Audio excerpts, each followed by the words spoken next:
Anyone who visits New York City will see all manner of different life forms.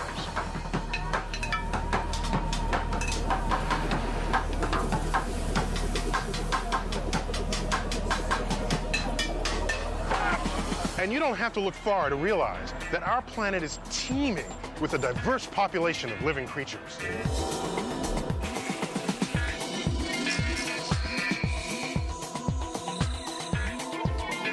And for centuries, we've been asking ourselves, how unusual is all this? What about the rest of the universe? Is our little planet Earth the only place where the action is? Are we special? I find it hard to believe the fact that we're the only people in this universe. We're definitely not alone. This is not just one universe, you know what I'm saying? There's like 100,000 million galaxies in the universe. There's trillions and billions of universe. Whatever. The point is, it's inconceivable how big things are. To think that we're alone here is ridiculous. Many people are ready, even eager to believe that we're not at all alone. And that's the view prevalent in lots of popular films and TV shows. These are the voyages of the Starship Enterprise. It's an appealing fantasy. Star Trek. Star Wars. Men in Black. All portray a universe filled with a multitude of intelligent life forms. Show us the merchandise, you're gonna lose another head, G.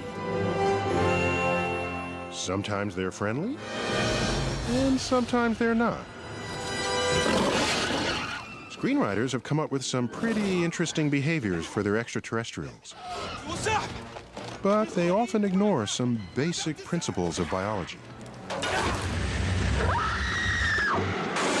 For example, in the film Alien, a human being plays host to a parasitic alien until it's ready to be born. Oh, God!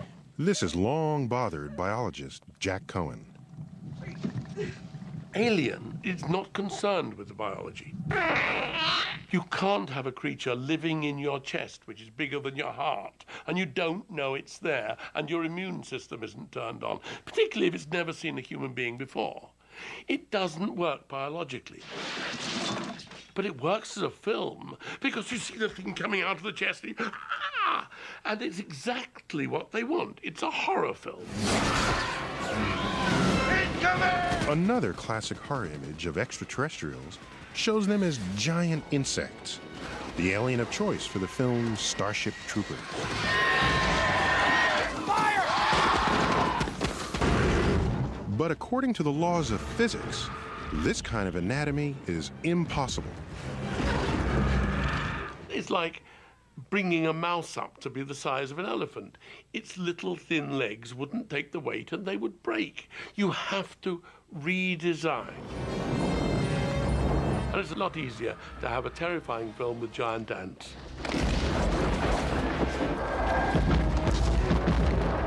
As unscientific as the oversized insects of Starship Troopers are, at least they don't look like people.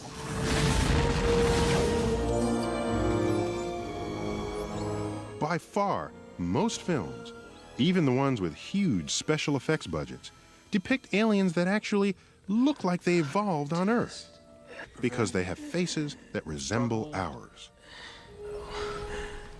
Nearly all the vertebrates we see around us, humans included, have faces with 2 eyes, 2 nostrils, and a mouth below. This configuration came from a common ancestor who lived hundreds of millions of years ago. Now, when we look at these aliens, and they've got faces with 2 eyes and a nose and a mouth, they can't be aliens. They must have developed on Earth. They must share that same ancestor, or they wouldn't have faces like that. We expect a living thing, a dog or a cat, or even a fish, to have a face. Therefore, when we invent something for a film, we give it a face. And that really enables the people who are watching to get moved by it. Real aliens can't be like that. Shoot. Real aliens? What are we talking about? UFO sightings and abductions that show up in tabloids? I think they have traveled to this planet. They might have been here years ago, but they became extinct just like the dinosaur did. We've been visited. Those lights in the sky aren't all weather balloons. There are some people who believe that aliens are already among us, but there's no credible evidence. There's nothing in any of these stories that can't be explained in some other more rational way. And of course, some people are just plumb crazy. But is it crazy to believe that somewhere beyond our planet, life has taken root? Many scientists would say it's not only possible, but likely. One of the believers is Frank Drake. I first believed there was life beyond Earth when I was 8 years old. Not for any good reason, only because my father told me there were other planets, something like the Earth out there. And to my young mind, that meant places just like where I lived, with houses and streets and, in fact, creatures that looked just like me, which was certainly wrong. But I believed. Drake's childhood dreams led him to a career in radio astronomy, and he soon began wondering whether somewhere among the stars there might exist aliens who, like us, had mastered radio. Hello, Ever since humans learned how to broadcast radio waves, we've been leaking them out into the cosmos. Everything from Duke Ellington to I Love Lucy to the speeches of world leaders is, thanks to our ingenuity, now traveling across space at the speed of light.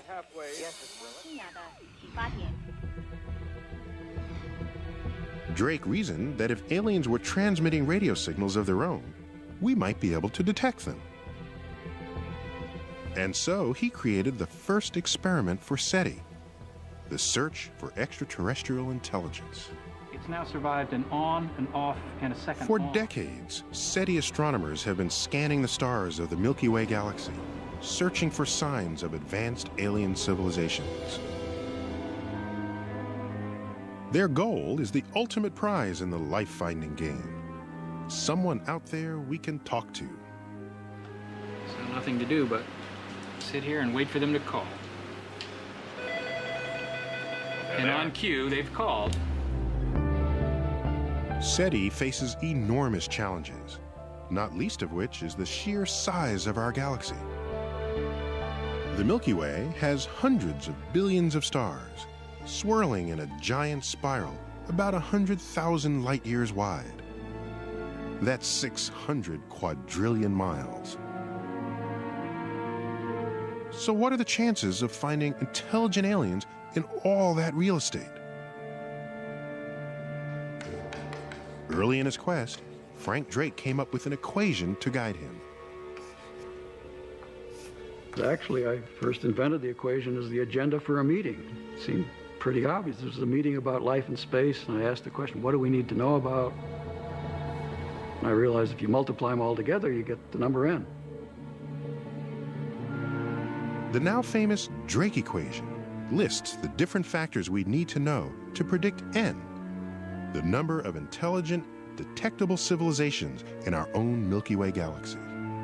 It includes factors like how many stars have planets, and how often will life become intelligent, and how long a technologically advanced civilization might last. And if you put in scientists' judgment the most plausible values for the factors in this equation, n equals 10,000 detectable civilizations in our galaxy. 10,000 intelligent civilizations just in the Milky Way alone. That's Frank Drake's best bet, but it's far from conclusive. If you plug different values into the equation, then it's easy to come up with other results. Anything from 1 billion civilizations all the way down to 1, ours. For a long time, the values for most of these terms were unknown. The Drake equation was something of a list of mysteries, leaving the equation unsolvable. But in the last few years, our knowledge of cosmic origins has been growing exponentially. and we're on our way to solving at least some of these mysteries. Take just one term in the Drake equation, the percentage of stars, other suns, that have planets orbiting them. If alien life is anything like us, it needs some solid ground to call home. And so, we want to know how many planets are out there. Depending on who you talk to, our sun's got 8, maybe 9 planets circling around, including Earth. Until recently, we haven't been able to see any planets beyond our own solar system. None at all. The problem is, planets in deep space are rendered practically invisible by the blinding light of their suns. That's the challenge for the handful of scientists trying to track them down. The team of Paul Butler and Jeff Marcy started their quest in the 1980s with little more than their own enthusiasm. We started off with virtually no money at all. The first proposal I wrote for a grant to fund our planet search was for $930 for the whole year. When Jeff and I started the planet search back in the fall of 1986 at San Francisco State University, to say we were unknown is to overstate it. We were sub-unknown. The young astronomers were banking on an experimental technique they believed could scope out planets by focusing on the stars they orbit. As a planet orbits a star, the planet pulls gravitationally on the star, making the star wobble. You can tell a star has a planet, or more than one planet, just by the motion of the star, which ought to be stationary, but wobbles due to the pull on it by the planet. The star's wobble, created by the gravity of orbiting planets, is so subtle, Marcy and Butler can't see it directly, so they use a special technique. It's hard to detect this motion directly, so we thought we would use the Doppler effect. As a star moves toward you, the light waves get compacted, and that means they get shifted toward bluer colors. And then as the star wobbles away from you, the wavelengths of light get stretched out, and that is interpreted by our eyes as redder. Even using the Doppler effect, the only planets we can infer would be ones with tremendous mass.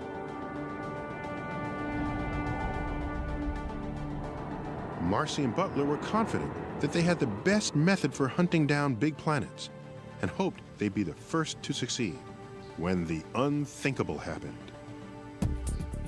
A team of Swiss astronomers beat them to the punch. The first planet outside our solar system had been found, but by someone else. Most astronomers were skeptical. Although the planet was massive like Jupiter, the Swiss discoverers claimed it orbited its star, 51 Pegasi, in only 4 days. This seemed impossible. Earth takes 365 days to orbit the Sun, and Jupiter takes 12 years. Marcy and Butler felt certain there must be some mistake. Almost every year for the last 100 years, somebody's claimed to have found the first extrasolar planet. And the one thing all those claims had in common was they were wrong. And luckily, Paul Butler and I had telescope time the very next week. And we thought, well, we'll just go up and take data on this star, 51 Pegasi, and show that it probably doesn't really have a planet at all. And when we got back and we analyzed all the data, we were stunned. We were stunned because their claim was right. There really was a Jupiter-like planet in a 4-day orbit. We were stunned because this was the first legitimate real planet ever discovered. And that furthermore, that these planets could be much stranger, much more bizarre than any theories that had ever been conjured before. Marcy and Butler had spent years looking for massive planets, like Jupiter, far out from their stars, with long, slow orbits. Now that they realized that big planets could make a complete orbit in a matter of days, they began to wonder, had they missed something? The evidence for new planets might be buried in their old data, but to find it, they'd need hundreds of hours of computer time. and we only had 2 little computers. So we ran around madly, trying to borrow and in some cases subverting our colleagues and stealing their computers so that we could analyze all of this backlog of data. They worked furiously around the clock for weeks, recrunching 8 years of data. I was literally in my office 24 hours a day for about 6 months, reducing data. Some nights, hardly sleeping at all and just making sure the computers were all running. God forbid the computer should sit idle when we could have been finding planets with it. But the marathon was worth it. Within a month and a half of the discovery of the planet around 51 Peg, we found 2 planets sitting in our own data right there on our computers. The planet around 47 Ursa Majoris, spectacular, and then the other planet around 70 Virginis. Planets were finally being found, but they were huge gas monsters circling close to their stars, often in highly elliptical orbits. Scorching hot or with unstable climates, they were friendly to neither life nor other Earth-like planets. Any poor Earth that got in the way would be slammed to death. I mean, a little Earth anywhere nearby a Jupiter would get slingshot out of the system, or maybe the Jupiter would hit that Earth, and probably spell doom for any life on any terrestrial planets in those systems. And it really begs the question, is our solar system with its nice, neat phonograph groove-like orbits some kind of wacky weirdo in the universe, or are there others like ours? In addition to its neat round orbits, our solar system provides particular shelter for Earth, thanks to the presence and position of Jupiter. Jupiter's enormous gravity throws asteroids and comets off course, slingshotting them out of the solar system. Without this protection, these cosmic missiles would frequently smash into Earth and destroy life as we know it. So if Marcy and Butler want to find Earth-like planets, first they need to find Jupiters more like our own. The holy grail for us is to find a sun-like star that has a Jupiter as far from it as our own Jupiter is from the sun. That Jupiter would protect any Earths that were in there. And of course, the real super holy grail is to find a system that has not only such a Jupiter, but also the Earth itself. After almost 20 years of searching, things are looking up. Okay, 101, 472, 11 hours 40. Coming up. We're finding new planets like crazy, all the time. Every week or two, we find another new one on average. Looky at that one. That's a beauty. Let's see how that corrects up. Yeah, that's a planet. We have about 700 stars on our program. And I'd say the thing that's really most amazing to us is how many of them appeared like they have planetary signals embedded in them. All right, let's go to the next star. Roger. Do you have Jason's new target list? I'm loading it right now. The team is tracking several stars that appear to have Jupiters right where they want them. Far out from their host stars, and in perfect position to shield life-friendly planets like Earth. We are always following some exciting Jupiters. We don't tell anybody about them, but at any given time we have a half a dozen Jupiters that look like our own Jupiter. If their hunches are confirmed, then not only are there other solar systems that look like ours, there may be lots of them. 90% of the stars show no close-in Jupiters. Those are stars that could easily have an Earth in an Earth-like orbit. I think of the 700 stars we're following, I would bet at least half of them have rocky, Earth-sized planets going around them. Just a decade ago, astronomers could not be sure if there were any planets beyond our solar system. Today, we have a much better picture of our galaxy. And Jeff Marcy estimates that of the several hundred billion stars in the Milky Way, about 5% have small rocky planets that might harbor life. If he's right, that could mean 10 billion Earth-like planets. But before you start packing your bags to visit an extraterrestrial neighbor, consider this. Just because a planet can support life, does that mean it will? It's a crucial factor of the Drake equation, the percentage of planets where life does arise. On a planet where no life exists, like our own early Earth, how does life suddenly come into being? Is the spark of life rare or common?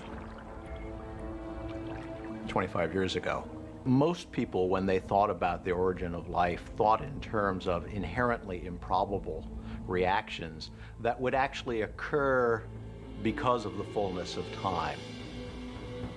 Andy Knoll is a paleontologist who studies fossils for clues to how early life evolved on Earth. Before about 600 million years ago, all life on Earth was tiny. Single-celled creatures so small that Knoll and his colleagues do most of their work with microscopes or in chemistry labs. The big surprise is that no matter where they look for signs of ancient life, they find it. Our planet is about 4.5 billion years old. We have evidence from the oldest rocks that we know of, at least the oldest sedimentary rocks we know of, that by about 3.8 billion years ago, life had already gained a foothold on our planet. Scientists haven't figured out exactly how that first spark of life happened. But since it seems to have sparked early on, then maybe it isn't so hard. Most people think that whether or not we understand what the chemistry that leads to life is, that it's a chemistry that, under the right conditions, will pretty much go and is a fairly probable chemistry, and that therefore life doesn't take billions of years to unfold on a planet. It might unfold in thousands of years or 1 million years. A lot of people think if you can't do it in 1 million years, you probably can't do it at all. So what is required to get it all started? Here on Earth, the chemistry of life relies heavily on the element carbon. Carbon is one of the most versatile elements. Each carbon atom can hook up with 1, 2, or 3, or 4 other atoms. It can even link up with other carbon atoms, creating long chains or rings. Throw in a few other elements and you've got amino acids, the ingredients of proteins, the building blocks of life as we know it. Carbon is a very useful element to sit at the center of life's chemistry. There's a lot of it in the universe. It's made very easily in stars. It makes very complicated, meshed together compounds which have the possibility of changing each other's properties. You can have a really complicated, complex setup with carbon. I'd expect that very nearly all life forms we come across that are matter-based are going to be carbon-based. If carbon helps make life happen, then there might be a lot of life out there. Carbon is one of the most common elements in the universe.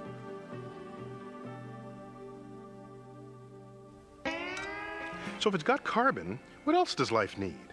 Lots of oxygen in the air? 72 degrees? We tend to think life belongs in a place that's, well, comfortable for us. But is that really true? In the last few years, we've been finding life practically everywhere on Earth, and not just the obvious spots. Microbes are thriving under rocks, in the driest, hottest deserts. Life's doing just fine in the dark bottom of the oceans, warmed by deep-sea vents.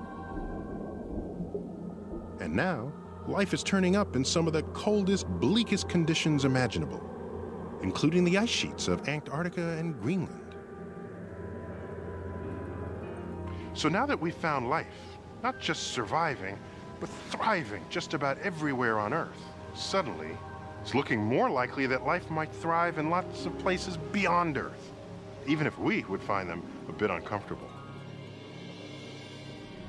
If life is common, then we should be able to find signs of it beyond our own little planet. Unfortunately, the evidence has been elusive. It seems as if one crucial ingredient has been missing.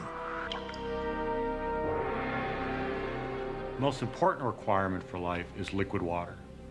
And that's the defining requirement for life in terms of our solar system. There's plenty of energy, there's plenty of carbon, there's plenty of other elements on all the planets in our solar system. What's rare, and which, as far as we know, only occurs now on Earth, is liquid water. Liquid water is crucial because it's an ideal solvent. Molecules can easily move around in it and react with one another, allowing the complex chemistry of life to do its thing.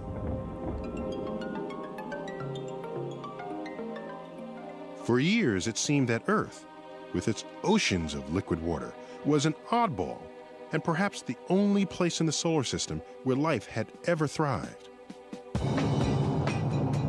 Then, we started to look more closely at our neighbors. In recent years, NASA spacecraft have sent back images of Mars with stunning detail. And there are clear signs of a watery past. From orbit around Mars, we can see ancient rivers that are now dry, canyons, which look like they had lakes in the middle of them, even what looks like an ancient ocean floor in the northern hemisphere. We see unmistakable signs that Mars was a wet place. And now there's even more information from NASA's twin rovers that roamed the red planet, taking pictures and probing the rocks for their chemical makeup.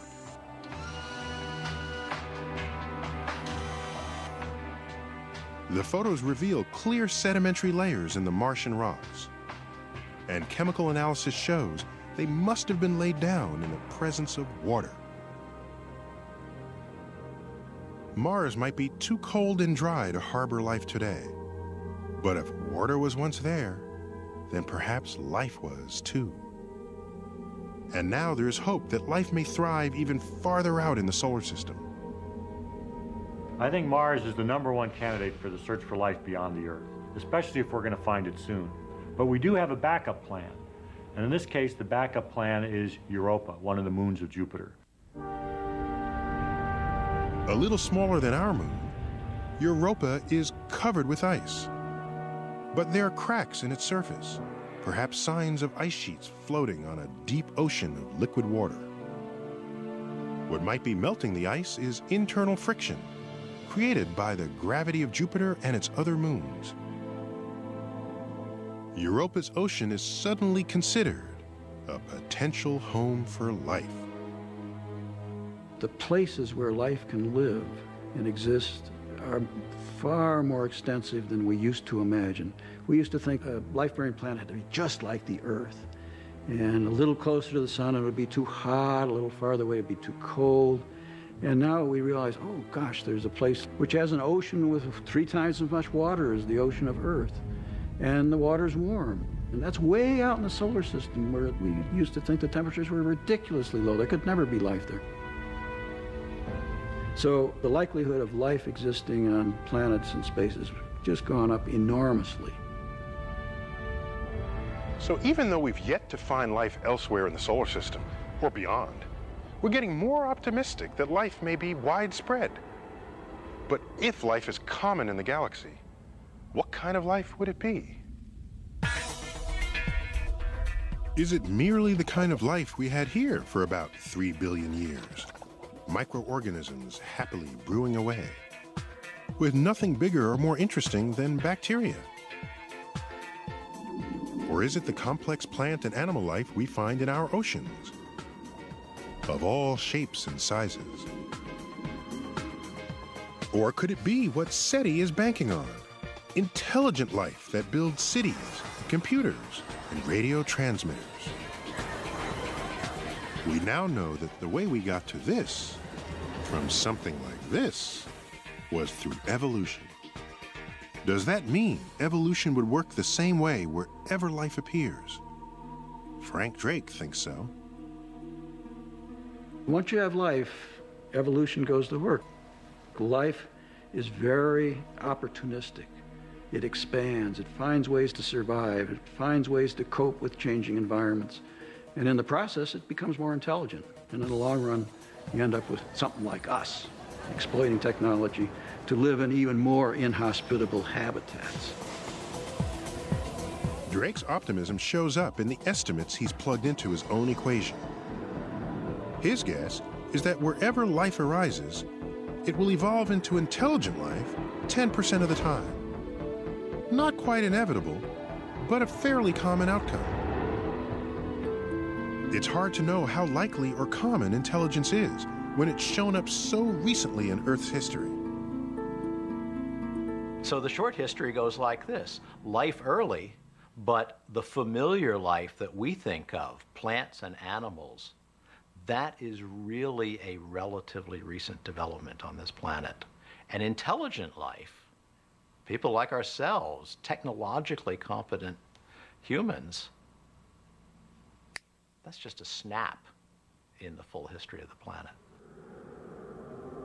After about 3 billion years with only microscopic life, Earth finally became home to true plants and animals.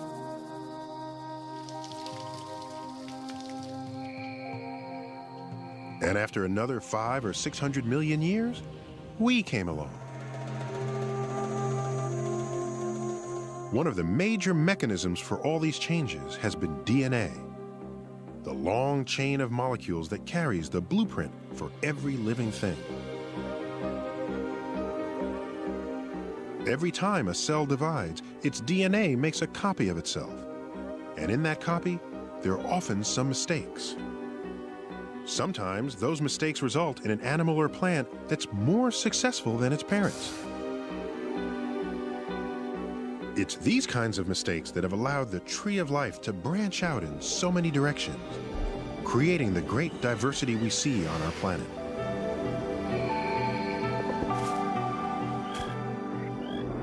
So, if there's life on other planets, does it have to have DNA?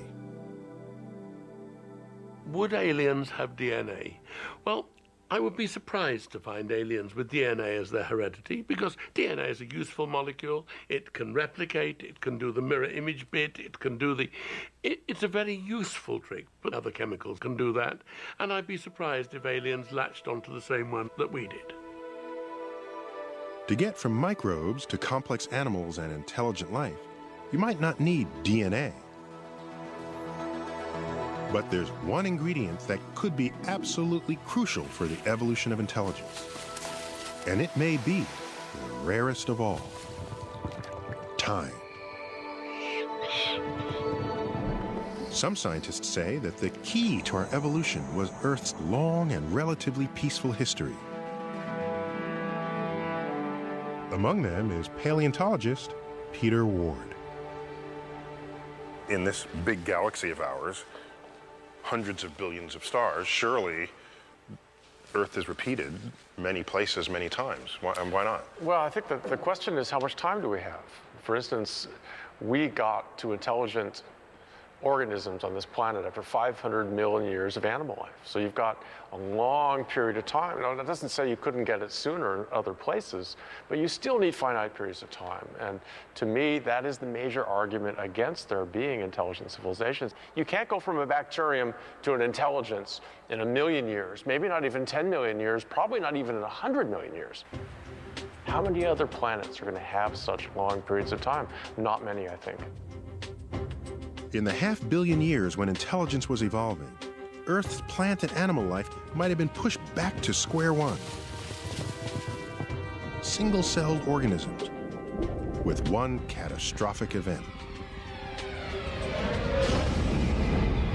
At least a couple of times, we came pretty close.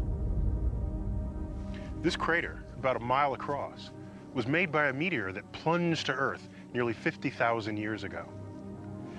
As violent as that event must have been, it was nothing compared with earlier catastrophes. Just ask the dinosaurs. The dinosaurs ruled Earth for about 150 million years. They had the size, they had the power, it seemed that nothing could stop them. Then, 65 million years ago, an asteroid about 6 miles across headed toward Earth.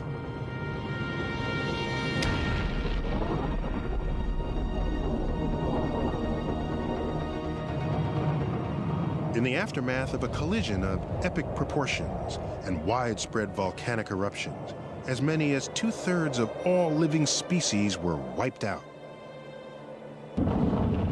The big guys didn't stand a chance.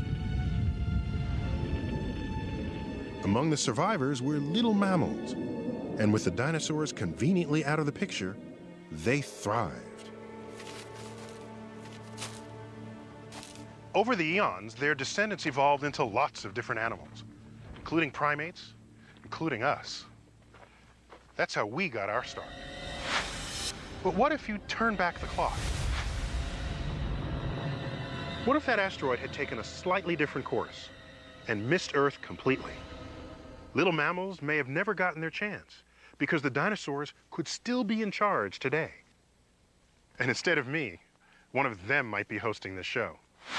Thank you. Thank you very much.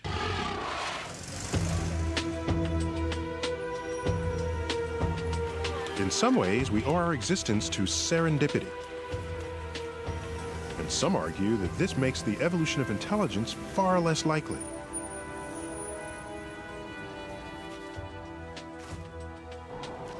Our brains evolved through many stages. The little rodents, the early primates, and later on we branched from the apes. This worked for us, but is it the only route to intelligence? Would an alien species have to go through the same steps? There is no way to know for sure, but on our planet, lots of animals have remarkable brains and behavior, including some that are very distant from us on the evolutionary tree. Among them are the cephalopods, including octopus, squid, and cuttlefish. Cephalopods are mollusks. They're related to clams and oysters, but they don't look much like them at all. And in the evolutionary terms, they've evolved in a very different way. Roger Hanlon has spent the last 30 years studying the behavior of these animals. Behavior that is their main defense from ending up as dinner. These animals are a yummy hunk of protein swimming around in the ocean, and once they're caught, they have no defenses.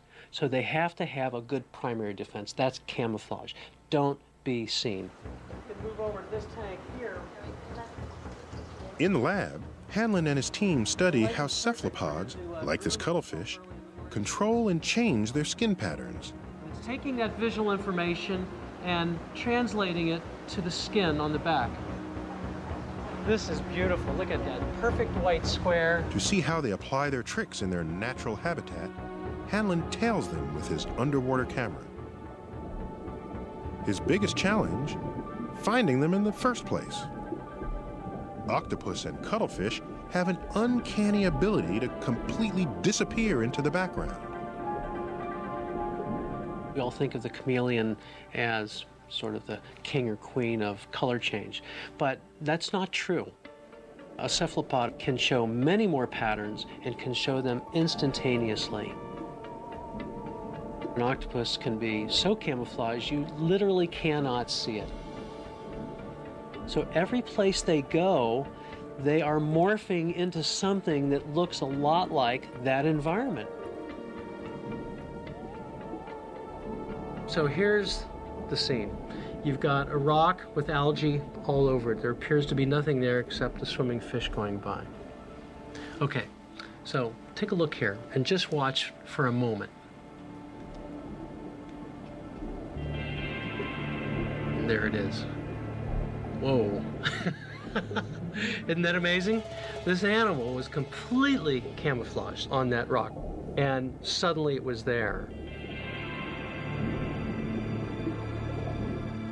This remarkable camouflage, changing both pattern and three-dimensional texture, is performed by skin unlike any other animal's. It's an amazing skin because there are up to 20 million of these chromatophore pigment cells, and to control 20 million of anything is going to take a lot of processing power. We call it a computer. Animals have brains. These animals have extraordinarily large, complicated brains to make all this work. For Hanlon, the brains and sophisticated behavior of these animals suggest that there's more than just one way to get smart. Very inquisitive animal. That's quite extraordinary. Even an invertebrate animal related to a clam or a snail can develop an incredibly complicated brain. This is one of the true wonders of nature. It's hard to explain why, but it's everywhere. What does this mean about the universe and other intelligent life? The building blocks are potentially there, and complexity will arise. Evolution is the force that's pushing that. I would expect personally a lot of diversity and a lot of complicated structures. It may not look like us, but my personal view is that there is intelligent life out there. But intelligent life is not necessarily life we can talk to across the depths of space. For that, you need technology. As smart as an octopus or dolphin is, neither one of them is going to build a radio transmitter or a spaceship. When paleontologist Peter Ward looks at Earth's track record, the odds for technological aliens don't seem very promising. There's maybe 30 million species on the planet today. And if we look at the fossils, there are hundreds of millions of species in the past. But only one of them which has risen to technology. It's happened one time out of hundreds of millions of possibilities on planet Earth. One time only. So that's an astronomically small number.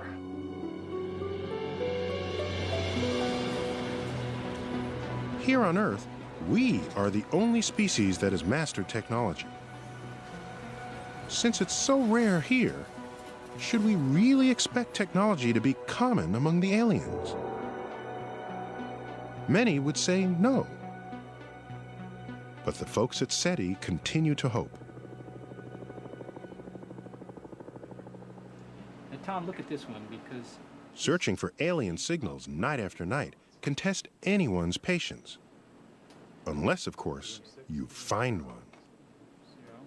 Most evenings, SETI will get a false alarm or two. But one night in 1997, they received a signal so strong and true, it looked as if their long search might be over. we were observing at another telescope in West Virginia, and we got this signal that started to pass all the automated tests that we use to determine, is it really extraterrestrial, is it just more interference? The lead astronomer that evening was SETI director Jill Tarter. Following standard procedure, she pointed the receiving dish away from the star where the signal appeared to originate. If the signal remained, it was just a stray transmission from Earth. But when they moved the dish, the signal went away. And when it was pointed back at the star, the signal returned. Excited, the SETI team repeated the test. We went off in another direction and the signal went away, and we came back and it was there. And we went off in another direction and the signal went away, and we came back and it was there. And it was now getting very interesting. Interesting because the signal might actually be coming from deep space. The excitement quickly spread back to SETI headquarters in Mountain View, California. I was back in Mountain View. We were watching the signal on remote monitors, okay? Well, after about 4 or 6 hours of this, still passing the tests, needless to say, our blood pressure definitely was rising. And I was so excited that exactly what I was looking for was right there staring me in the face. By now, the star had set. The next night would tell the tale. If the signal returned, perhaps E.T. was finally on the line. I, for one, couldn't sit down. I was just sort of pacing around. A lot of people were huddled around the computers. Nobody went home. Nobody went out for a burger. In a sense, you know, it could have been an historic moment. The historic moment didn't survive the night. Most of the time, SETI used a second telescope located in Georgia to weed out false alarms. Unfortunately, the backup antenna wasn't working. So it took a little longer than usual for the SETI team to discover the truth on their own. The signal was coming from a distant research satellite. The champagne remained unpopped. Despite the disappointment, SETI has never lost faith. Its scientists remain convinced that our universe is capable of producing intelligent life on many different worlds. I truly believe there are signals out there. I also recognize full well that our instruments, as powerful as they are hardly beginning the search. The number of stars we've looked at, the number of radio frequencies, is minuscule compared to the total inventory of combinations of stars and frequencies there are to search. So we have hardly started. We should not have succeeded. Only through a great fluke of good luck would we have succeeded by now. Humans have been leaking radio waves into space for most of the past century. Compared to the history of our Milky Way galaxy, about 10 billion years, that's a tiny blip. And we've been actively listening for radio signals from distant civilizations for only about 40 years. If the aliens are on the other side of the galaxy, any signal they send could take tens of thousands of years to reach Earth. It's as if the aliens were throwing a dart and trying to hit one tiny spot on this enormous landscape of time and space. Let's face it, the odds of our capturing that signal aren't very good. And yet, who can blame us for trying? For me, it's the most interesting question. Are we alone? What's our place in this universe? How do we fit in? Are we just run-of-the-mill? Are we totally exceptional? Or are we somewhere in between? Exploring our own world and the universe beyond has been full of surprises. Just a few hundred years ago, we assumed that everything about us and our surroundings was special and unique. Now we know there are lots of stars out there, many like our sun. We're discovering other solar systems with planets. And the chemicals of life, forged in stars, are abundant in the universe. If those common chemicals have caught the spark of life somewhere else, who knows how that life will evolve, what path it will follow, and whether we'll ever meet. I feel like I'm 6 years old when I say it. I feel almost embarrassed. I just want to know, are they out there? And all of my science training and math and skills as a researcher kind of go out the door. I just feel that this is a question that is going to be so profound for us as a species, but also individually. Each one of us will have to look within ourselves and figure out what it means to us. Are we alone? Are we rare? Are we common? We still do not know. But perhaps someday we will. And the answer, whatever it is, will reshape our sense of ourselves and our place in the universe.